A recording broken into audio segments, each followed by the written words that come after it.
Tundub, et üldise tehnikaspordi huvi tõusu lainel roolib oma populaarsuse tipul ka noorte kardisari Talendid rajale. Innustust ise rooli istuma saadi kindlasti ka lõppenud WRC etapist. Seega oli sarja teine etapp Unibeti kardikeskusesse kohale meelitanud 65 noort sõitjat. Ennem etapi juurde minekut teeme ka tutvust Pärnu tublide kardipoiste ja nende treeneriga. Keskust oleme pidanud 10 aastat, 5 aastat sellest oleme trenne teinud ja poisse tuleb uksest ja aknast juurde, et tahtmist on neil kõvasti. Pärnus on selleks võimalused olemas, ma mõtlen, rada on olemas. Jaa, meil on sise- ja suvel ka välisrada, nii et me saame seal erinevaid tingimusi pakkuda ja sõitu teha ja trenni teha. Kui kaua sina trennis oled käinud juba? Umbes 4 aastat. Ja ikka seal samas Pärnus? Jaa. No, kuidas sulle meeldib? Väga. Mis need kõige raskemad, keerulisemad asjad on? Remontimine. Remontimine? Jaa. Kas karte pannakse remontima? Ei, lihtsalt me õpime karti tundma ja aitame treenerit kartide remontimisega. Poisid on väga tublid. Et Talendid rajale sarja esimesel etapil, see oli nende elu esimene võistluskogemus siis või. Ja meie poisid tulid kohe poodiumi 3. kohale, 5. kohale ja noorte teiseks, et tulid mütsiga lööma, nagu ma võiks öelda. Kuidas sul täna läinud? No võiks ka paremini minna. Et ei ole kõige paremini läinud. Kaua sa oled trennis käinud? Ka umbes 4 aastat või sinna kanti. Miks sa seal trennis käid? Ema, isa panid sind või ise tahad ikkagi ka sõita? Endale meeldib ka ja tahan midagi sellega saavutada ka. Pärnu poisid olid esindatud ka teise etapi finaalides päris korralikult. Nüüd aga teise etapi finaalide juurde. Kõigepealt finaal. Võib kohe ette öelda, et laagrirada on oluliselt kitsam kui näiteks Laitses, seega möödumisi tuleb vähem ette ja osavust ning kiirust on enam vaja. Stardiria eesotsas olid Karl Riimann, Rasmus Andreas, Erhard Hannust, Aaron Kivilo, Märt Valdmes, Jan Bragi, Omar Laanso, Armin Kaar ja Lukas Popkin. Taas saavad 3 kiiremat edasi järgmisesse finaali.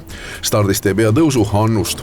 Andreas ei saa hästi liikuma. Päris mitmele poisile rajal jagatakse sõiduvõtete eest hoiatusi, kuid mis seal ikka, rajal tuleb ju võidelda.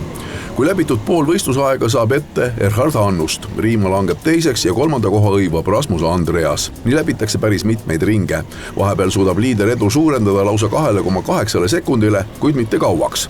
Taganttulijate puhul suudab hästi tõusta Omar Laanso. Kui 10 minutit sõidetud võidab finaali Erhard Hannus, teine Karl Riimann ja 3. siiski Rasmus Andreas. Nemad liiguvad ka C-finaali.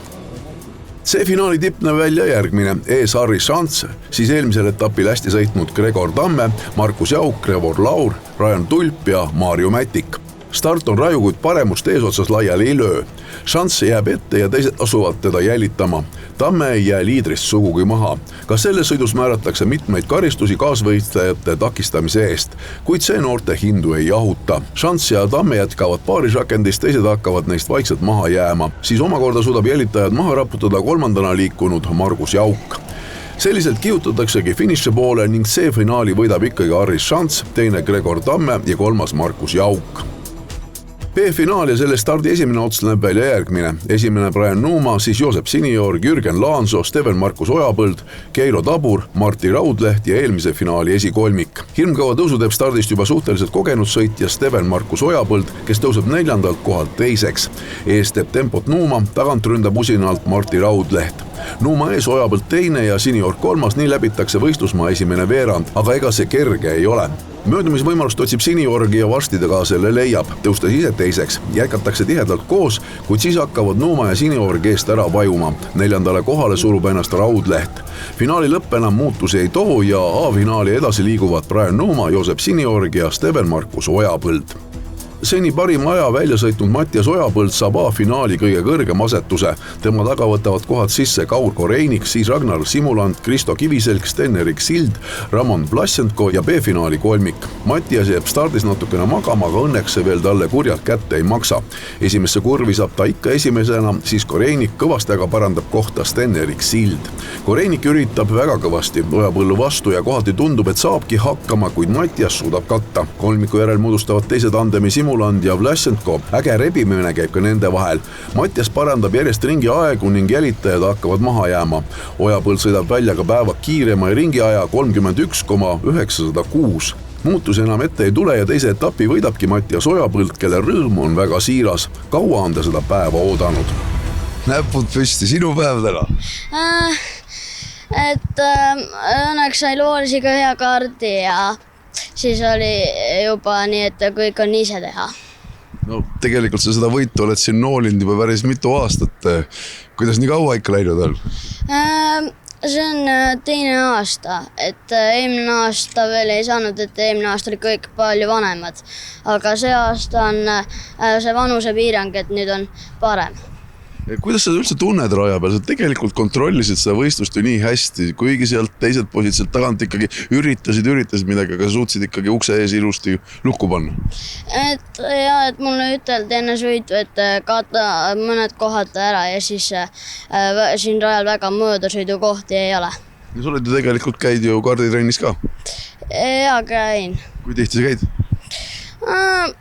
Enne võistlusi käime igaks juhuks ühe korra enne ära, et tehaks rada. Kardisõit sulle meeldib? Jah. Miks ta sulle meeldib? Siis saab kiiresti sõita ja on põnev. Etapi võitjate pedestaalil siis tema kõrval Kaur Koreikin ja Sten-Erik Sild. Nooremate vanusegrupi võitja samuti Ojapõlt, teine Ramon Plassenko ja kolmas Joosep Siniorg.